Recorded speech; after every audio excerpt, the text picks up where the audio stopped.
So we shift focus and tackle the issue of alcoholism, where the country's population in terms of consumption is at 18%, of which the men carry the highest demographic in terms of consumption at 34%, and women at 3%. As heads of the family, how is this affecting the family unit? Tonight, the conversation is how to handle alcoholism and succeed it, or rather survive it, with none other than Rose Kiru, a mental health and psychological expert. Karibu sana. Thank you. The statistics are glaring. We are consuming a little bit too much. As much as we say that Kenya is a drinking nation, but we are pushing it too far. The statistics indicate that men are consuming alcohol more than women. And also their dependency rate is higher than women. What impact is this having in the family unit? Thank you so much, Regina. When you look at the prevalence of alcohol use in our country, it is the rate that all of us, we need to raise up and curb the increase. The impact that alcohol has on families is so much, is so huge. And I want to start by, first of all, mentioning the very, very basic impact that anybody within a community is able to identify. One of it is poor relationship within the family is affected by use. The other one is gender-based violence. It's also an impact of the use. We have the issues of incest within our families, whereby relatives or fathers are abusing their daughters within the family. And this is because of alcohol use, mostly, although we have other drugs also. And why do the fathers abuse their daughters? One is because once adults take alcohol, the judgment is impaired. So when this father gets to a home, finds a young daughter, yes, we will view that daughter as an adult, as maybe the woman. And that's why they commit the incest within the family. And why is the incest going on within the family? Because in the first place, the same drinking habits we are talking about, the woman maybe disappeared some months ago or some weeks ago. So these daughters are left in the same family by the woman who has run away. So when the father comes in the evening, what happens? Views that daughter as the wife, commits the incest. The other impact is the physical abuse within the family. The cases that I handle, we have so much of physical abuse inflicted to the husbands, inflicted to the wives, inflicted to the children. Another major impact of alcohol abuse in the family is the psychological impact, whereby the wife, the children, the sisters and the brothers are all affected by the use within the family. So they are suffering from, most of them, because of continuous exposure to physical abuse and also psychological abuse from the user. They start experiencing distress, which leads to depression among the family members. Now, Dr.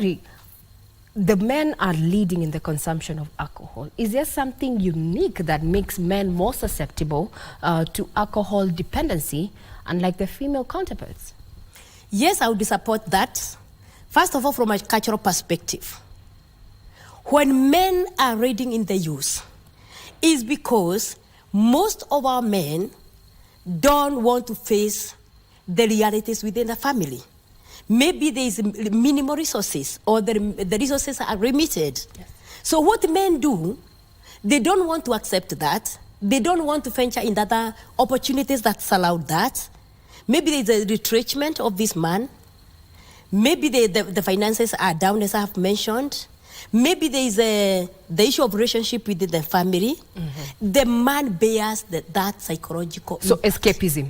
Yes. So what they do, when especially a wife runs away and goes, most men goes to alcoholism. they drink to escape from the pain, to escape from the shame of the society that this man cannot maintain a family, that this man cannot provide for the family. So there's a lot of shame and guilt within these men. And that's why we have more prevalence of men taking. What about women? Why the women is not as high as men? Because most women, they express themselves. They share out and they are supported. And most women, also the extended family from the women's side, and maybe from the family, from the men's side, they come and support the woman. Yes. Okay. So women, instead of going down the bottle, they actually talk about their situation. Yes. Someone would argue, Daktari, that I am not an alcoholic. I just enjoy alcohol as a social drink. That is something that has been said one too many times. So what are the telltale signs from an individual perspective? How would I know that I'm an alcoholic? Yes, there is no alcoholic man who says I am. Or woman for that matter. Yes, and there is nobody living with addiction who says I am addicted. There is nobody. In my experience of dealing with them, I have never had any saying I am addicted. Who notice the addiction? Who notice the suffering is the members who are within that family. They are the ones who notice. To them it's okay because one, there is a way the human brain operates. And when you start engaging to a certain behavior, because of a certain reason, because we have talked about escaping from the reality, so they choose to take alcohol, for instance. Then in their mind, there is that resolution that is formed that now I'm taking this alcohol to manage this situation, this stress. So it is okay. So to them, that is the best space that they are in. And that's the behavior, the best behavior that they engage in. So it is the other members of the family that notice something is wrong.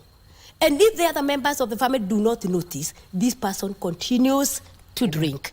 And at the same time, Regina, even when the family members try to approach this person who is drinking, be it be a woman or a man, they say, I'm okay.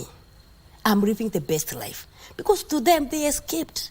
They stopped living. They're in the good life. Yes. They're in the good life yes. within them. So how do we help these family members? Because the statistics are glaring as it is right now. There are families where maybe the breadwinner is already an alcoholic. How do we get them help? Yes, as a society, we require to think of how to help them. We require to engage in this narrative of how we can help people who are already addicted in alcohol or any other drug, and mostly the alcohol, because it's the most commonly used or abused. How do we help them? Through, first of all, identifying as family members that this family person of ours has a problem. And how do you identify first before you even help? One, that person will be interdicted at the place of work. That person will be receiving letters of interdiction or pending interdiction. That person will not be going to work. That person will not be supporting the family because all the resources that this lady, this woman or this man goes to use. Yes? Yes. Then all the focus, when they wake up in the morning, all that revolves within their lives and their plans of the day is to go where they can get more alcohol, be it be a woman, be it be a man. So how do we come in and identify that problem? It is when you realize that either a man, a woman, and this time let us also bring our daughters and also our brothers in the family, because they are also part of the family. That when we identify, when they come in the evening, you'll find that they are already drunk and that drinking is excessive. Because we are talking of harmful use. And there is the one that we say it's normal use. And even the World Health Organization, there is a quantity that is allowed for men and for women. And for instance, men are allowed to take about 2-3 bottles, and men and women 2. 2 bottles of what? It may be 2 bottles or of alcohol or something. There is that recommendation that is given. Yeah. But when you go beyond that, then it becomes harmful use. So we are now dealing in this session with the harmful use. Yes. Because when you find somebody is waking up in the morning and is going to take alcohol, yes. When somebody cannot work without alcohol in the system, when somebody uses all the family resources for alcohol, when you cannot provide, when the wife runs away, when you cannot pay school fees, then that is harmful use. How do we help them? Good question, because that was a question I posed to you. Yes. We've seen family members struggle to take this individual to rehab centers. Is that the solution? Is this the first line of action to try and stem alcoholism within the family? Well, it is yes, and it is no. Okay. Because one, when somebody is addicted, or we say is living with addiction of alcohol, be it be a woman, be it be a son, be it be a wife, be it be a daughter, taking them unwillingly to an addiction center for treatment, when they have not themselves identified that there's a problem and I need to be helped out of this problem, when you force them for treatment, it will be your treatment. The people who are forcing them, it will be their treatment. Are you saying it's likely not to work if they have not, self-actualized that they're actually dependent on alcohol? Excellent. It is their treatment. If you force me, for instance, if you force that person to an addiction center for treatment, it is you who is saying I have a problem. But it is not the user who is saying that I have a problem. So where do we start helping these people? At home level, where you sit with them, where you identify that there's a problem and you need help. And that is the first step again, where you move now to the professionals like us or any other. Then you engage us, and then we see, is it recommended to be treated in-house or is it daycare? Because these days, we are using either rehabilitation centers or a daycare, which is working. Both systems are working. So if this person who is living with addiction agrees and realizes that I have a problem, then moves for treatment, the chances of recovery is very high. Is very high. That is quite assuring. When we pose this question to our viewers, there was this thought that, and we have heard it even at the community level, you're drinking like your mother, you're drinking like your father. Is alcoholism hereditary? Can I pass on my condition or my dependency on alcohol to my children? Thank you, Regina. The research has it that we have families that are predisposed. They have genetic predisposition to alcohol. Okay. What does that one mean? That Regina, Dr. Rose and Regina, we can drink together. We take the same levels all the time, and I get addicted, and you don't get addicted. Why? Because there's that genetic predisposition, which every family requires to know. And if you look, when they come for treatment, we evaluate the family lineage. And then you are able to tell somebody from the family history, then your genetic is predisposed. What does it mean to be predisposed? It means once you engage into use, you are likely to be addicted, and you are likely to be hooked very fast, unlike the one who has no genetic predisposition. Then at the same time, Regina, you have asked about family. The issue of family. Alcoholism is modeled, is a behavior. Okay.